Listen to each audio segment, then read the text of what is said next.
In this video of Halo Wars 2, you're gonna see the combination of engineers, Skitterer with barracks and forge in the early game. It's gonna be such a powerful combo that you're probably gonna wanna run it yourself. But there are some things that have led up to that though. You see, there's these things called mini bases, and I have a very plethora of discussions with my teammate over here, DC Longshot, where he thinks mini bases are what people would say in my generation, the bee's knees. And I don't think they're that great, honestly. I mean, double minis, okay, I can see it. Single minis, I don't really see it. But speaking of which, light blue has shown up with three, four grunts, so let's go ahead and retreat right away. We do have a skitter. I'm playing as Colony, as you already know from the Engineer Skitters, and our teammate's going to be Forge, and we're going to be going up against an Atriox, and what I would believe is it's either Jerome or an Anders. We'll find out. I'm probably wrong in general, but our opener is going to be kind of a Gen first build. It's one of these old builds I continue to use all the time. It's not really great, but not really bad either. It really depends what you're trying to do with it. But our first mini base was stolen by Bor Gore, and that's what I'm talking about, right? Like I could spend 200 supply to go get that, and then the 150, and then after what? A certain amount of seconds, I think it's 90 or something. I make up what was lost from it, but I don't know. Well, we will go Apex to go ahead and get those skitters with the engineers going. And then we're going to be a team player here. We're going to go after these nodes with our teammate to start clearing that up. And now, Dark Blue has stolen the second mini on our side, and that one is the double mini. Now, one thing I want to point out here is that this video specifically is being played on the PC. Now, I think it's slightly better both for a commentary sense because you don't see that camera moving with the controller. That's first off. And then secondly, I think PC is better in a lot of ways. You get 10 hot control groups. Turns out you can hot control buildings as well on PC. So you get all the benefits that controller has, except more. So I still got a ways to go to get actually better with it. But as you can see here, I'm bringing up the Apex and I'm building an engineer. And I'm not even at my base to do so. So there's a lot of skills and techniques I need to get better at with it. Eventually, I'll go ahead and provide more information as I get better at it. But for now, we're going to focus on trying to get that second base. We do have a single grunt with a skitter on it, and then we're going to keep reinforcing with some engineers. Now, we are grabbing that second base as mentioned. We're slowly working on the expansion base. And it turns out because Dark Blue has stolen both of our minis as Atriox, they're not even nice. Dark Blue is not Atriox, but they didn't even grab their own mini. So we took their double mini, and that's actually going to be pretty advantageous for us if we're able to get something like a forward barracks there. We can really put like a bigger push on that side of the map. So our teammate Forge went with a Forge Hog right away instead of barracks, and a bunch of Marines will be coming out as well to go and reinforce this position. We do have two of the power nodes, and now there we go. We got ourselves a forward barracks. And with this forward barracks, we're going to be able to do a lot of work here. But we still have to wait for the reinforcements to come. So the forge is going to do what the forge does, takes out units on the right hand side. And it does look like light blue is thinking about threatening this side of the map. So here we go. And there's an Atriox there too. So we got the Engineer Skitters with the damage reduction. That's going to be pretty helpful. We're going to retreat for now. Oh, we're going right forward again. So they have the grenade ability to go ahead and launch on the Atriox. We got more damage reduction coming in. And these engineers are going to continue to supply the heal while the Marines are chasing the Atriox. This is huge. If we're able to take that out, this is going to be pretty advantageous for us. And we're absolutely going to. There's that Forchog with the Y move that wasn't even needed. But we can go ahead and just continue this push now. Let's see if there's an expansion base coming in from light blue. And it looks like they were thinking about it because there was a grunt there. But they won't be able to now. And I'm going to go ahead and push with these engineer skitters, the Marines, and reinforcements from the barracks probably. And we're going to get this pushing. Let's see how much damage we can do. If we can target these extractors and take them out, that's 500 supply for just one of them and 300 power that's used to upgrade it. So we're still producing skitters and we're going to keep attaching them to our engineers when we can. And we're going to just keep microing the engineers such that we can put up the damage reduction when need be. And their Atriox is going to be out again. So this can be a little bit unfortunate. Third leader point is here, which means I do have a Hunter's brand.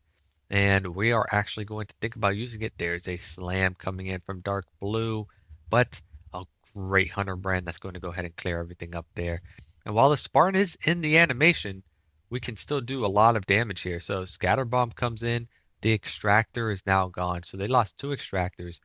And now we're going to start working on our expansion base with our colony. I do disagree with the fact that I went with that expansion right away instead of Tech 2, but it is what it is. And we're going to start falling back now because both their heroes were just a little bit too much to work with. But we did a lot of damage. We got rid of 2 extractors. Not only did we get rid of 2 extractors, we got rid of the additional minis that were stolen. And we still have our forward mini. So now we just got to get ourselves a stronger army so we can go ahead and try and pressure off light blue. I am the only one, by the way, with the expansion base, so it's not like we're incredibly ahead. We did set back light blue just a good bit because they don't have the power anymore needed to go ahead and get ready for for that additional power that they need for that tech level. Jesus. And I think we were actually going against a cutter. I don't know. I could have sworn a jackrabbit was capturing the middle part of the node, but I'm going to go ahead and work on this left side of the node, capture what's there, and we're going to get this raid camp up. We're going to bring our hunter colony up, and then we're going to try and combine our push. Now, one play that can be done is use the teleporter here. We are kind of ahead. If we could stop Dark Blue from getting the expansion base, well, that's going to be pretty good. But we will have to see if that's the play that's going to end up with. So we're going to scout with our grunt to let us know what is going on here. And it does look like it is pretty safe. So we're going to send everybody else over while we continue with our production of our units. So here we go. The pressure is going to start here. Engineer is now set up. And we're going to put 2 more Gylots with Skitters in the teleporter and do more base damage. Now, there hasn't been any reinforcements. And finally, we're seeing it from Dark Blue. The reinforcements is going to be snipers and lots of them. So we do have skitters that can kind of help fight this, but realistically, we're going to have to fall back. We're not going to be able to take this. But hey, we at least know the base is there. We did a little bit of damage. We're going to need some elite rangers. If we're not doing elite rangers, then let's get some shrouds to help with the snipers, get some marauders up, get something more tanky in the front line. And then we just got to wait and see. So red is actually doing some damage here against light blue on their expansion base.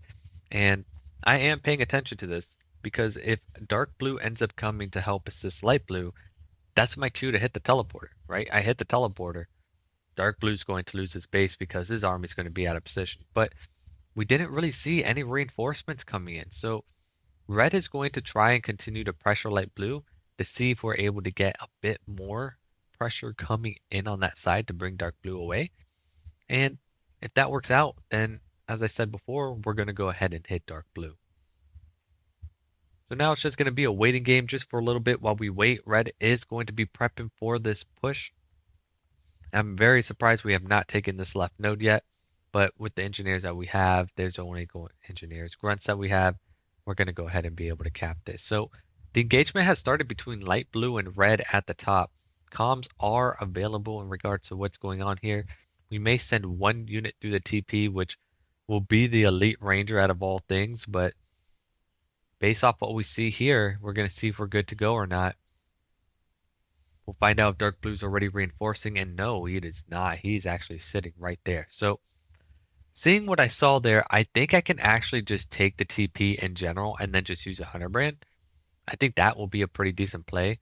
Dark blue has already shown that they're going to, they are going air, and that's going to be a little bit problematic, but they do have Wolverines coming in. It's a little bit unfortunate that the Forge Hog was lost. But I think that's going to be a good play here. If we can get this Hunter brand up, then we can go ahead and take out a lot of the squishy infantry and then go in for the kill. Another thing that definitely could have been considered here, suicide grunts. They're super good. You bring out some chunky units out front, then put the suicide grunts in the back. That would be pretty good. But here, we're going to try it. We got our Hunter's brand, and see, dark blue is nowhere to be seen. So dark blue has chosen to go ahead and fall back to try and assist. But as soon as he saw my units there, he's decided to go ahead and head back to his expansion base because he's going to need to. So I need to now just be able to just kite their units, keep the Reavers out front, and use the Guy Loss to be able to do as much building damage as possible. So the Hunter is going to cut in more onto the inside once I recognize that, and then we're going to keep the Marauders and everything else here available to us. So Hunter Brand comes in, and unfortunately, he juked it. That was a little bit unfortunate, but with what we got, we're still doing a lot of damage, and I do think this is a match that is possible, able to be won. So Spartan is coming in to help capture, but with these skitters here and honestly with our hunter colony, this is going to be pretty good. And Red's doing a magnificent job, mind you, hitting light blue on the other side of the map. So we do have the TP if we need to get out of here, and it does look like our hunter colony is going to go ahead and get taken out. I'm surprised Engineer Swarm has not been called yet, and that's probably because it already has. And so this was a really bad trade on my part, but hey, we kept dark blue away, so then red can go ahead and finish the job on light blue's side. So all in all, definitely could have been executed so much more better. I think the army comp would have been so much better if I had suicide grunts. But there we have it. Red has snipers to deal with the Aatrox, and they have Wolverines too. So all that's left is for dark blue to shift on over. And if dark blue shifts on over, we're going to have a response this time. We're going to have Locust, and we're going to continue to put Skitters on our army and transition and make some air, surprisingly. Now, mind you, production is a lot slower because of the fact that it's on PC instead of controller, but this is still a learning thing. So we'll see as if we're able to get better as time goes by. But red happens to be annihilating light blue, and there goes the Q. Dark blue is on the way to back him up. We do have Engineer Swarm, and red has a lot of snipers, so I can go in now and try to finish this job here with nothing but hunters. But once we get additional reinforcements, we'll be able to do something about it. So that locust is going to be pretty huge for building damage. And red is doing a good job putting the pressure needed to go after what is left of that army. Hey, we caught a sniper. We caught two snipers. And so Locust is here. It looks like Dark Blue's base will be going down relatively soon. Dark Blue has to fall back. And Light Blue's already in shambles. They have a hero, but that's not really going to go ahead and do anything. And we should be telling our units to focus down on the main base. There we go. So they have reinforcements coming in with, Cyclops. Here comes the rest of the Marines. But Colony is going to be ready for this. And this base is going to go down. And this is, ooh, uh-oh. That's an eradication if I've ever seen it. Are we even going to get the base? Okay, well, we swallowed an eradication, but we're still going to be able to get the base. So can't complain there. And this is going to be the nail in the coffin. Light blue doesn't have anything else. We're going to fall back. We're not going to deal with the Aatrox, even though we could have fought it. And we're going to send our armies to help reinforce red, even though red's got it. So all the bases here ends up getting destroyed, and this game is going to end up coming to a close. And so until the next video, let's hop onto the stats very quick. Honestly, not that bad. 24 for 35, 48 for 57. I think the biggest thing is that, see, it was Anders. The mini bases that were stolen early on, they weren't really as advantageous for them as much as it was. And Aatrox lost their hero really early on, and punishing them with the double gen being eliminated, that was pretty huge. Only 3,700 power generated. That's why I've always been told this. Make your generators on the opposite side of where the enemies can come from. That's why they would have to loop around to go kill it if it's built there. Yep, that's it. Bye bye. Adios. Hasta luego.